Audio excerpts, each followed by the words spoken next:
serving the Republic of the Philippines for more than 75 years. Ito po ang Presidential Broadcast Service. Ito ang Presidential Broadcast Service. Radyo Pilipinas. Radyo Publiko ng bagong Pilipinas para sa bagong Pilipino. Naghahatid ng mahahalagang balita at impormasyon. Nag-uugnay ng pamahalaan sa sambayanan. Tulay sa himpapawid ng serbisyo publiko. Radyo Pilipinas. Radyo Publiko. Ang boses ng Pangulo. Sa Mega Manila 738. Radyo Pilipinas. Radyo Publiko.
Tayo sa pagtatapos ng ating pagsasahimpapawid sa araw na ito. Ito ang Presidential Broadcast Service Radyo Pilipinas. Radyo Publiko 738. Ang aming studio ay nasa 4th floor ng Media Center Building, Visayas Avenue, Quezon City. Ang aming 50 kilowatt transmitter ay matatagpuan sa Marulas, Valenzuela City. Ang Radyo Pilipinas, Radyo Publiko ay pinangangasiwaan ng mga electronics and communication engineers at technicians. Pawang lisensyado ng National Telecommunications Commission. Rodentor Domingo, PECE 0001385. John Alvin Pelgone, ECE 006470. Jo Marie Refarial, ECE 0070984.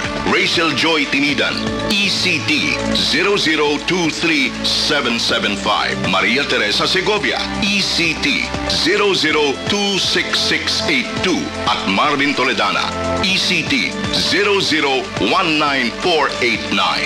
Radyo Pilipinas, Radyo Publiko 738 kHz is now signing off.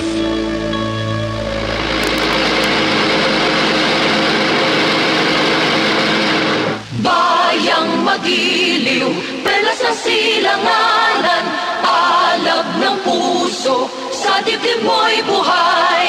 Lupang hinirang, duyan ka ng magiting, sa manlulupig, di ka pasisiil. Sa dagat at bundok, sa simoy at sa langit mong bughaw, may dilagang tula at awit sa paglayang minamahal.